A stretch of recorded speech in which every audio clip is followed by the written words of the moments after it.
जी अस्सलाम वालेकुम, मैं हूं रऊफ़ क्लासर और आपके सामने नया वीडियो ला के साथ हाज़िर हूं।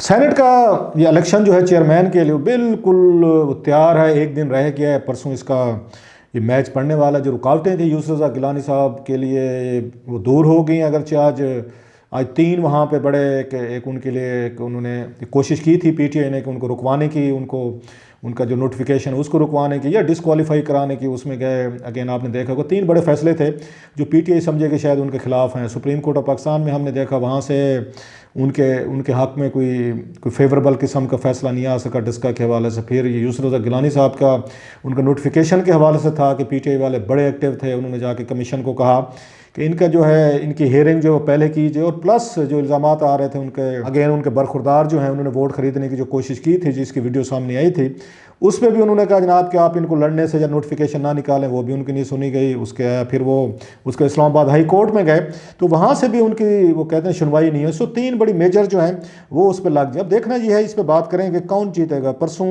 अगेन उसमें गिलानी साहब जीतेंगे या यहाँ पर सादिक संजरानी साहब हैं वो जीतेंगे। बड़ा करीब का कंटेस्ट है।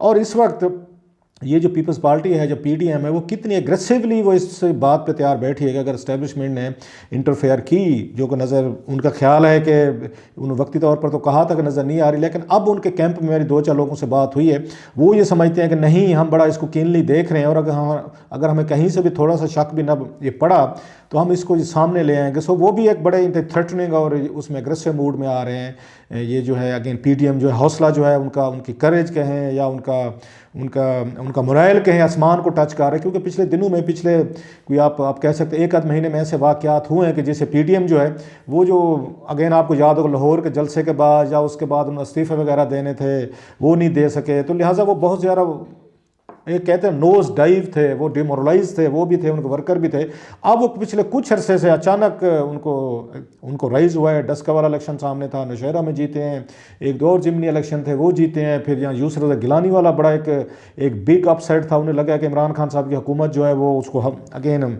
आप कह सकते बड़ी हद तक उसको झटका देने में कामयाब रहे, उन्हें वोट ऑफ कॉन्फिडेंस लेना पड़ गया है।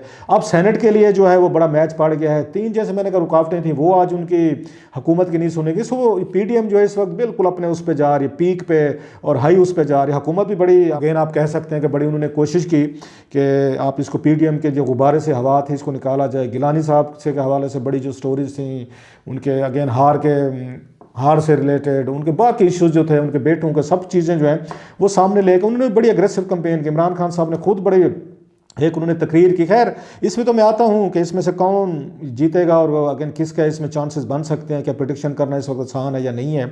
लेकिन एक जो अगेन उसमें बड़ी डेवलपमेंट हुई है वो है कैबिनेट की। मैं आपको पहले ज़रा बताना चाहता हूँ। हफीज़ शेख साहब जो है उन्होंने कल कैबिनेट को या मंगल वाले दिन एक उन्होंने ब्रीफिंग दी और बहुत बड़े स्टेप्स वहाँ पर लिए गए हैं जो मेरा ख्याल उस तरीके के पाकिस्तानी मीडिया में नोटिस नहीं हुए। उनकी वहाँ पर दो तीन मिनिस्टर से अच्छी खासी उनकी आप कह सकें उसमें नोक झोंक भी हुई है, उनका हीटेड आर्गूमेंट भी हुआ है। क्योंकि अगेन जो पैकेज उन्होंने अप्रूव करवाया इमरान खान साहब की कैबिनेट से, मेरा ख्याल है आने वाले दिनों में इमरान खान साहब की ऑलरेडी उन पर शिकायतें हैं, उनके खिलाफ एक उस पब्लिक रिजेंटमेंट आ रही है, महंगाई बढ़ रही है। तो कल जो उनसे स्टेप्स उन्होंने हफीज़ शेख साहब ने उन्होंने अप्रूव करवाए हैं, उन्होंने वहाँ पर कहा है कि आप कह सकते टैक्सेशन के नाम पर IMF ये अगेन उनका ड्रिवन जो एजेंडा था या IMF की जो उनकी शराइत थी, 1 साल से रोका हुआ था इमरान खान साहब ने कि वो नहीं होने दे रहे। तो उन्हें यही खतरा था कि पहले इतनी महंगाई है, लोग जो हैं वो सड़कों पे आए हैं, लोग उनके खिलाफ हैं, आप कह सकते हैं पॉपुलैरिटी ग्राफ बहुत नीचे गया है। तो खान साहब बड़ा आके रजिस्ट कर रहे थे, जिसकी वजह से IMF ने $500 मिलियन के करीब जो है ना जो ट्रांच देनी थी उन्हें रोकी हुई थी। टोटल $6 बिलियन का पैकेज था जो इमरान खान साहब ने लिया था, और हर साल कुछ ना कुछ उन्होंने शराइत अपनी पूरी करनी थी। अब की दफ़ा जो शराइत थी वो बड़ी अहम शराइत थी, 3 बड़ी शराइत थी। एक तो ये था कि आप इसकी बिजली की कीमत बढ़ाएं। तो इमरान खान साहब उस पर रजिस्ट कर रहे थे बिजली की कीमतें बढ़ाने से। पहले अगरचे बढ़ा रहे थे उससे महंगाई भी बढ़ी थी, लेकिन मजीद जितनी तो वो चाह रहे थे बिजली की कीमतें बढ़वाना, IMF उतनी ही बढ़ाने को तैयार थे। सो वो रोका हुआ था उन्होंने। अच्छा, साथ में स्टेट बैंक ऑफ पाकिस्तान से रिलेटेड उसकी अगेन बात हो रही थी, ऑटोनॉमी की बात हो रही थी कि हुकूमत बिल्कुल उसमें आकर इंटरफेयर ना करे। हुकूमत के लिए मुश्किल होता है कि इतना बड़ा इदारा है उसको ना कंट्रोल करे, उस पर भी रेजिस्टेंस आ रही थी, वो भी चाह रहे थे कि पैकेज में शामिल था।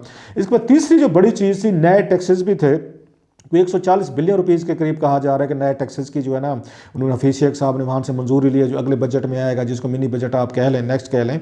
और प्लस बहुत बड़ी टैक्स एक होती है, टैक्स एग्जम्पशंस होती हैं, बहुत सारे सेक्टर्स होते हैं कॉरपोरेट सेक्टर को, जिनको इनकम टैक्स में या दीगर टैक्सेशन में हुकूमतें जो है जब इन्वेस्टमेंट अपने आप को फेच कर रही होती हैं, तो ये उनको टैक्स के एग्जम्पशन दिए जाते हैं ताकि बिजनेसमैन जो है वो आए। और उसकी सबसे बड़ी मेन उनकी जो होती है, जो उनकी एक उनकी कोशिश होती है, बिजनेसमैन को लालच होती है, वो दो तीन ही होती है कि बिजनेस एनवायरनमेंट कैसा है, वहाँ पे कितना प्रॉफिट ले सकते हैं, और प्लस वन टैक्सेशन का रजीम कितना है, उनको ज़्यादा टैक्स ना देना पड़े। उसके बदले वो ये कहते हैं हम आपके मुल्क में पैसा लेके आते हैं, नौकरियाँ जनरेट करते हैं, इकोनॉमिक एक्टिविटी जनरेट करते हैं, उसके अगेंस्ट आप हमारे ऊपर टैक्सेशन जो है ना वो ज़्यादा ना लगे, हमें टैक्स एग्जम्पशन दें। ये हुकूमतें करती रहती हैं, बहुत सारे जोनिंग यहाँ पे की जाती है, स्पेशल जोन बनाए जाते हैं, या किसी को यहाँ पे एग्रीकल्चर जैसे कॉर्पोरेट फार्मिंग है, या बाज़ रिन्यूएबल यहाँ पे आप उसको कह सकते हैं एनर्जी के प्रोजेक्ट्स हैं, दीगर भी हैं।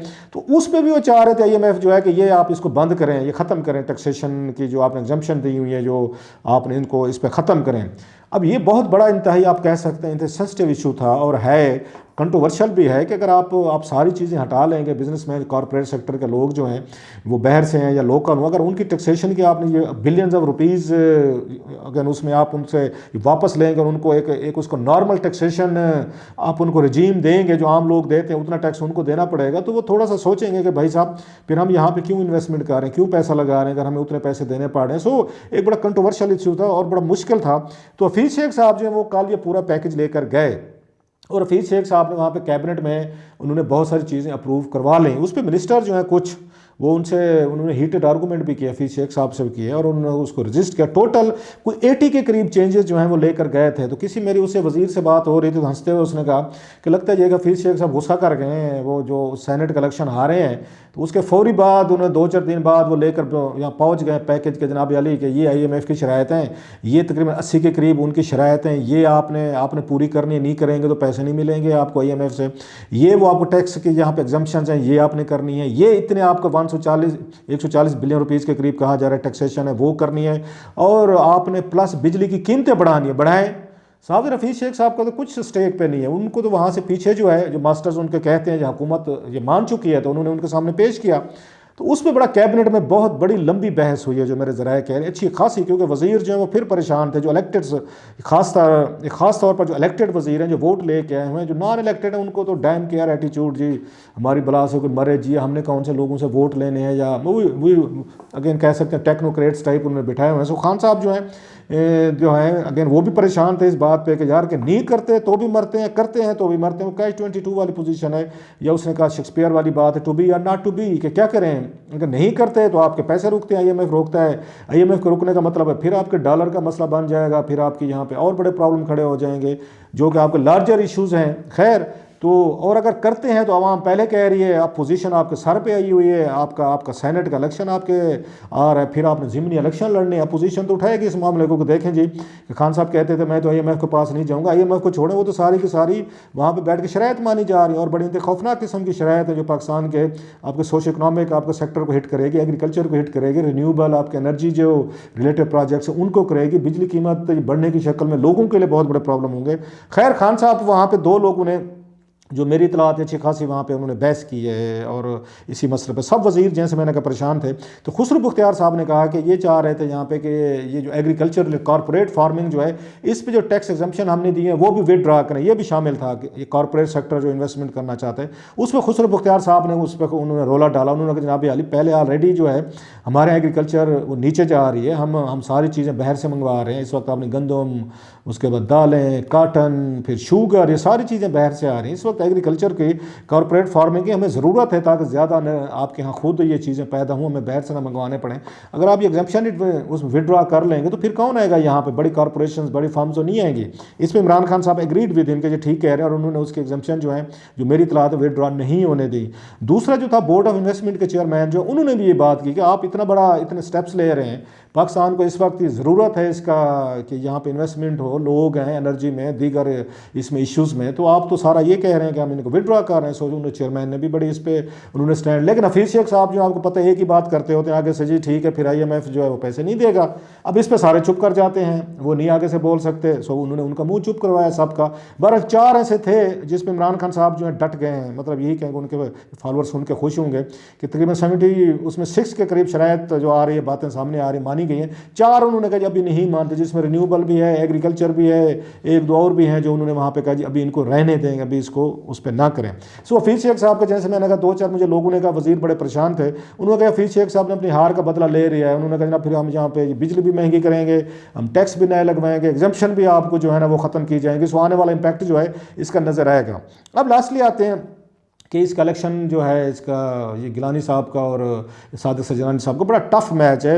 उन्होंने जो ये उम्मीदवार उन्होंने वहाँ पे पुट किया है सादिक सजरानी साहब की शक्ल में, स्पेशली बलूचिस्तान से, वो बड़ा एक अहम है। क्योंकि जैसे मैंने कहा 3 साल तो ख़ुद वो चेयरमैन है, ताल्लुकात बन जाते हैं, लोगों से मिलना जुलना, फिर वो बलूचिस्तान से हैं, फिर उनको बाप पार्टी का जैसे उनको सपोर्ट है, फिर यहाँ पर उनकी अपनी PTI उनके लिए बहुत बड़ी कंपेन कर। इससे ज़्यादा जो मेरी इन्फॉर्मेशन है, एस्टेब्लिशमेंट भी बड़ी ये चाहती है हर कीमत पर, और उन्होंने इमरान खान साहब को इस पर उन्होंने कैल किया है कि जनाब संजरानी साहब ही चेयरमैन होंगे। लेकिन बड़ा मसला अब ये बन रहा है कि वहाँ डिप्टी चेयरमैन कौन होगा। पहले तो उसके गफूर हैदरी साहब की बातें आ रही थी, लेकिन अब उन्होंने जब नहीं माने तो उन्होंने कहा जी मजाक कर रहे थे जी, ऐसे ही जुगत लगाई थी, वैसे ही दिल किया था, हमने कहा चलें थोड़ा मजाक कर लें। तो उनका ख्याल है मजाक है, जहाँ पे फंस जाए तो हमारे दोस्त जो हैं PTI वाले उसको जस्टिफाई कर लेते कि मजाक हो रहा था। चलें जी मजाक हो रहा था। अब कहाँ से डिप्टी चेयरमैन कहाँ से लाया जाए? अब कहा जा रहा है कि शायद KP से लाया जाए। मैंने पहले भी बात की थी कि जनाब PTI लीडिंग पार्टी है, अब लीडिंग पार्टी अपने पार्टनर को बना रहे हैं, आप उनको सीटें दे रहे हैं, आपके अपने चेयरमैन अपना डिप्टी चेयरमैन कोई भी नहीं है, आपके 26 सीटें हैं,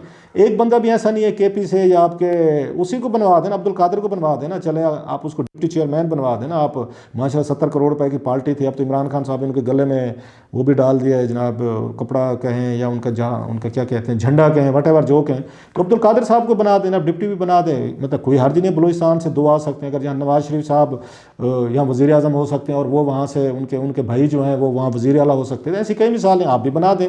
सो बड़ा उनके लिए है कि अब सोचा जा रहा है KP से लाया जाए, किसको लाया जाए, ये सबसे बड़ा इंपॉर्टेंट होगा। मेरा ये ख्याल है कि वही पार्टी यहाँ पे इलेक्शन उसमें जीतने की पोजीशन में होगी जिसका डिप्टी चेयरमैन के पास वोट होंगे, क्योंकि 1-2 वोटों का फ़र्क पड़ा है। PDM तो कह रहे हैं हमारा फिगर ऑन पेपर तो पूरा है, अगर हमारे ये नंबर अगर कम निकलते हैं और हम हार जाते हैं, इसका मतलब है फिर तो हुकूमत ने खरीदे हैं, हुकूमत भी उनको आके उस पर बात नहीं कर रही, ओपन बैलेटिंग होनी। अब बिल्कुल चुप है, खामोश है, क्योंकि अब हुकूमत को सूट करता है कि ओपन बैलेटिंग यहाँ पर ना हो। पहले ये आके इनको सूट करता था यहाँ पर अपोजिशन को, कौमी असम्बली में सेनेट की सीट पर ओपन बैलेटिंग ना हो। सो दोनों को देखें, दोनों को जहाँ पर ये सूट करता है उसके मुताबिक एडजस्ट करते हैं। आप अपोजिशन कह रही है जनाब सेनेट में ओपन बैलेटिंग हो जी, इमरान खान साहब और उनके हम चुप हैं क्योंकि उनको जैसे मैंने कहा सूट करता है यहाँ पे। सो एक बड़ा लग रहा है कि बड़ा टफ मैच है, लेकिन इसके पीछे जो है एस्टेब्लिशमेंट का एक है, एस्टेब्लिशमेंट जो लोग कह रहे हैं ना कि नहीं है, मैं जो मेरी इतलात है कुछ लोगों से बात हुई है वो अभी भी हैं, वो पूरी कोशिश करेंगे कि सेनेट जो है PDM के पास ना जाए। अगर PDM के पास ये चला गया तो मेरा ख्याल इमरान खान साहब की हुकूमत बड़ी वल्नरेबल रहेगी, इनसिक्योर रहेगी, प्रॉब्लम में रहेगी। और PDM की जमातें जो हैं ऑलरेडी उनका हौसला और उनकी करेज कहें, मॉरल, एक हाई मॉरल ग्राउंड तो मैं नहीं कहूँगा, एक उस पर खड़े हैं, एक उस मॉरल बूस्टिंग बहुत होगी। उन्हें लगा है कि यकदम इमरान खान साहब और एस्टेब्लिशमेंट घेरे में आ गए हैं और इनको हम इस वक्त यहाँ पे एक सियासी फ्रंट पे हम इनको शिकस्त दे सकते हैं। जैसे मैंने कहा उनका सुप्रीम कोर्ट में, यहाँ पे इलेक्शन कमीशन में, इस्लामाबाद हाई कोर्ट में वो वहाँ से उनको डिफीट हो चुके हैं। कौमी असम्बली की सेनेट की सीट वहाँ नहीं, सॉरी सेनेट में वो सेनेट की सीट हार चुके हैं। डस्का का इलेक्शन, नौशहरा वगैरह, अब वो उसके लिए चेयरमैन के लिए वो तकरीबन दे आर वेरी क्लोज।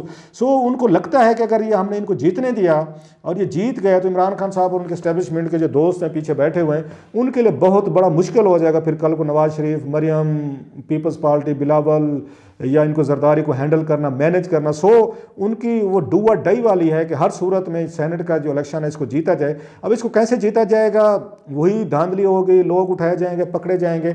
ये आने वाले दिनों में हम इसको देखते हैं, इसको फॉलो कर। आने वाले दिनों क्या, सिर्फ एक दिन रह गया है। बहरहाल नेक टू नेक फाइट है, बड़ी खौफनाक एक लड़ाई है, डू और डाई वाला यह मामला हो चुका है। अब देखते हैं एस्टेब्लिशमेंट और ये PDM की जो बरह रास्त लड़ाई है इसमें से कौन इसमें से विनर निकलता है। एक दिन रह गया है, आप और मैं इंतज़ार करते हैं कि कौन इसमें से विनर होकर निकलता है।